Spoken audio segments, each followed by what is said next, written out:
आगामी विधानसभा चुनाव को लेकर समाजवादी पार्टी ने विधानसभावार तैयारियों की समीक्षा शुरू कर दी है। इसी क्रम में पिछड़ा वर्ग के प्रदेश अध्यक्ष डॉक्टर राजपाल कश्यप ने जनपद के तीनों विधानसभा क्षेत्रों में चौपाल लगाकर तैयारियों की समीक्षा की।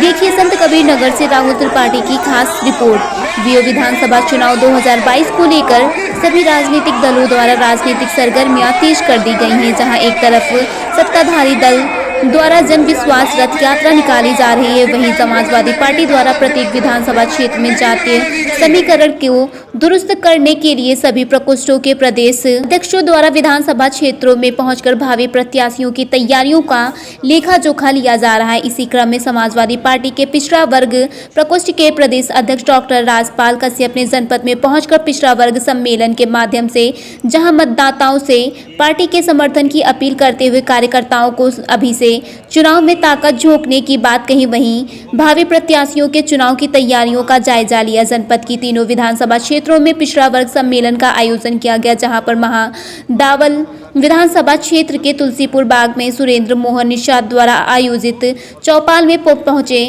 पिछड़ा वर्ग प्रकोष्ठ के प्रदेश अध्यक्ष डॉक्टर सतपाल कश्यप ने कार्यकर्ताओं का हुजूम देख सुरेंद्र मोहन की पीठ थपथपाई। वहीं नदौर बाजार के पास पूर्व मंत्री लक्ष्मीकांत उर्फ पप्पू निषाद द्वारा आयोजित चौपाल में पहुंचे प्रदेश अध्यक्ष ने जहां पार्टी को आगामी विधानसभा चुनाव में बहुमत के साथ विजय दिलाते हुए प्रदेश में सरकार बनाने का दावा किया। वहीं बीजेपी सरकार पर जमकर निशाना साधा। भावी प्रत्याशियों के जन चौपाल कार्यक्रम में कार्यकर्ताओं का उत्साहवर्धन करते हुए प्रदेश अध्यक्ष ने कहा कि अब की बार जनता खुद समाजवादी पार्टी का चुनाव लड़ रही है, जुमलेबाजों के दिन लग चुके हैं। प्रभारी मंत्री द्वारा पूर्व मंत्री लक्ष्मीकांत पप्पू निषाद की तरफ से करते हुए कहा कि इस कड़कड़ाती ठंड में भारी संख्या में मौजूद यह जनसमूह बता रहा है कि 2022 में साइकिल की सरकार होगी। समाजवादी पार्टी की तरफ से यह पिछड़ा प्रकोष्ठ का कार्यक्रम था, जिसमें हमारे प्रदेश अध्यक्ष जी आए हुए थे।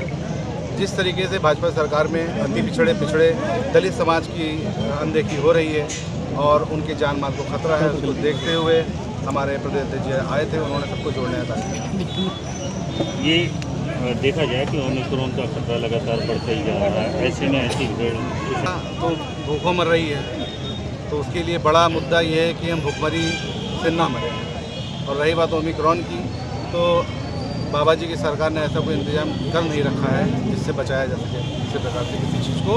और सभी को मास्क दिए गए थे, लेकिन इतने उत्साहित थे हमारे प्रदेश अध्यक्ष जी को देख करके मास्क वगैरह सब लोग खुद थे। अपने बिरादरी कितने लोगों को जुटा कर क्या दावेदारी प्रस्तुत कर रही था 312 से? देखिए, मैं यहाँ पर चुनाव लड़ने के उद्देश्य तो नहीं आया था, लेकिन हमारे निषाद समाज के और पिछड़े और दलित समाज का इतना ज़्यादा प्यार मिला और माइनॉरिटी का, और मेरे द्वारा लगातार 3 वर्षों से उनके बीच में रह करके उनके सुख दुख में तमाम कार्य किए गए हैं।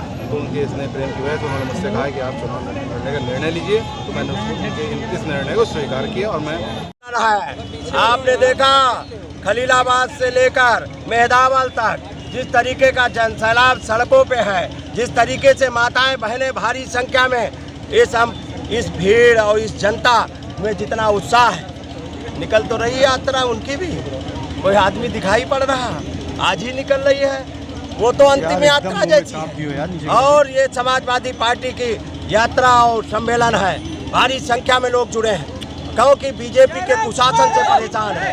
बीजेपी ने बढ़ी हुई महंगाई, गैस सिलेंडर 1000 का और शौचालय एकदम ज्यादा ऊपर क्यों कर रहे हैं, और साथ में डीजल पेट्रोल सैकड़े को पार कर गया, सरसों का तेल 200 रुपए का, नौजवानों को नौकरियां नहीं मिली हैं, पेपर लीक हुए हैं, और किसानों को कुचलने का काम किया गया है, किसानों के भी हक अधिकार पे डकैती डालने का काम किया है।